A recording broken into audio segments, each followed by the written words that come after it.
Hello everybody, this is Reno, Bulldog, Unit 777 over here in Central Maine. Today I'm going to shed light on various devices here to alert you of smoke, fire, and a carbon monoxide leak. Keep in mind that I'm just a regular person, a homeowner. I am not a volunteer fireman, just a person that would like to share some information on what I know and what I've done in my home to alert my family and friends of a fire in this house. I live in a double wide, and I have a lot of electrical equipment here, and at any time if one was to fail and the circuit box would not trip, that a fire would occur, and I'll tell you what, nothing worse than waking up to a fire, being confused on what to do and so on. So you definitely want to have a plan that everybody understands, and numbers to call, a cell phone, things like that to carry with you if you have to leave the house, very quickly. And well, let's start here first. Fire extinguisher. It's good to have a fire extinguisher that can handle every class of fire. It's always important to read the instructions and the labeling on the fire extinguisher to make sure it meets your needs. I have a class A, B, and C, so it's good for all the different types of fires. And in this house I have 3 of these. Carbon monoxide detector, very important if you have a house that has a furnace, or you're near an attached garage, or even a garage that is even not attached. No matter what, it's always great to have a carbon monoxide detector, and in this house I have 2. A regular smoke detector. It's always great to have one in each room and in the halls. Please read the instruction on all of these, because they all tell you various locations to mount these, and in this house I have 5 of them. And at night and during periods of time during a fire, you may lose your bearing on where you're at, and it's always good to have a smoke detector that lights up, and that way you have a reference point on where you are.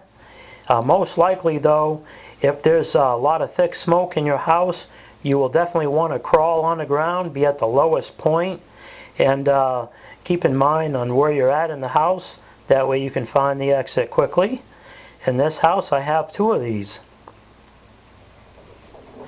Now there's different types of smoke detectors, and some of them falsely go off and people take the battery out. Not a cool idea for sure. Please recognize why that smoke detector is going off, and you may have to change that type, okay? This one right here is meant for in the kitchen, and it's meant to detect, of course, smoke and fire, but it's meant to recognize the various different types of cooking, and you will get less false alarms. And in this house I have 1. Now, what I've found is, first of all, when you're changing the battery on the smoke detector, most experts tell you when you set your clock ahead or behind in the spring or in the fall, change your battery, okay?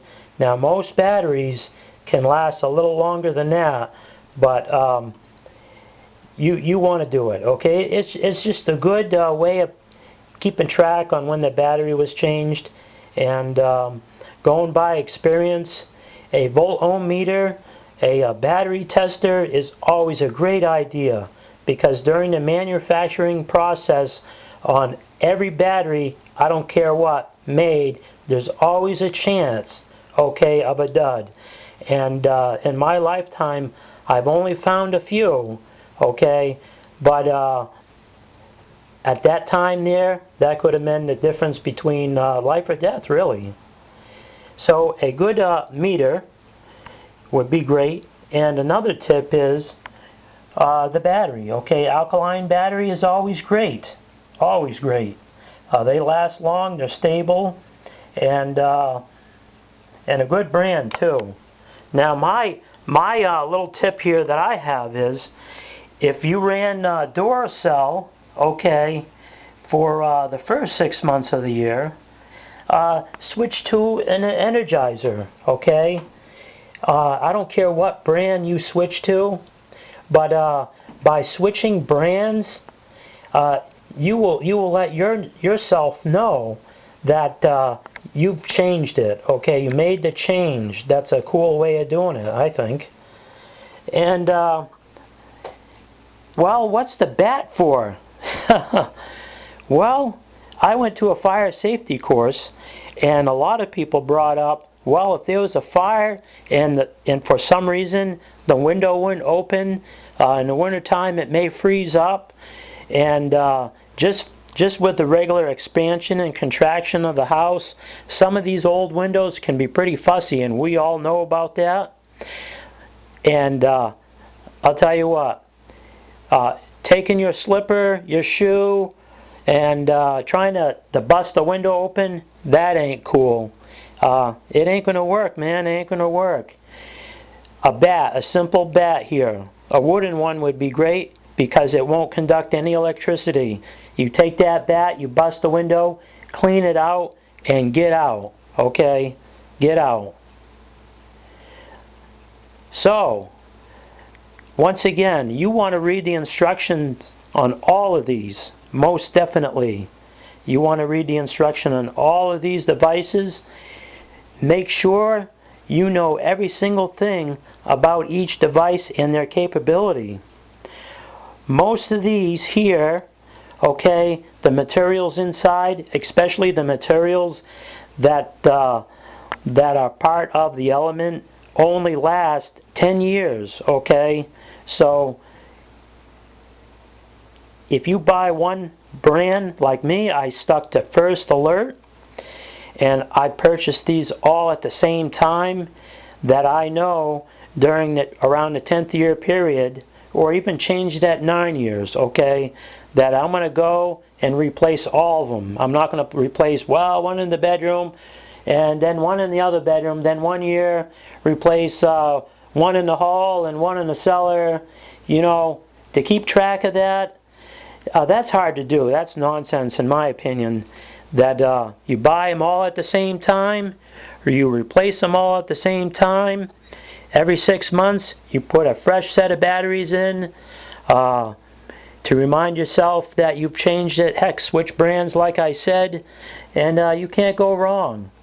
And I'm just bringing this up because the holidays are coming up. It's pretty sad to hear that a family's house burnt down. Somebody's taken the battery out and put it in their remote control unit there, radio controlled unit for a car, and it did not alert the family of the fire. People are plugging stuff in using extension cords. People are moving furniture around. The furniture leg or something is pressed on the wire. It chases the wire, and next thing you know, it heats up and there's a fire. There's several different conditions.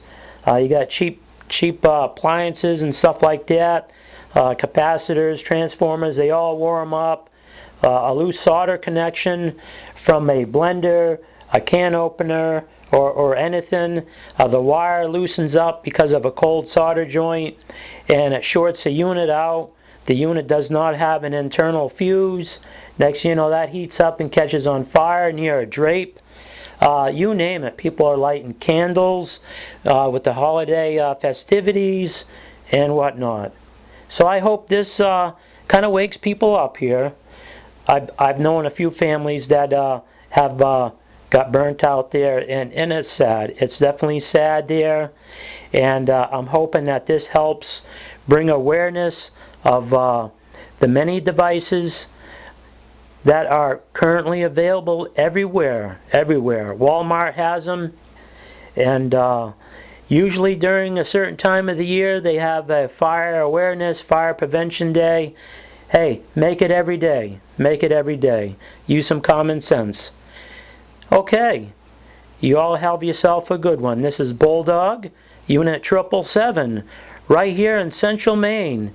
And hey, have a happy and safe holiday.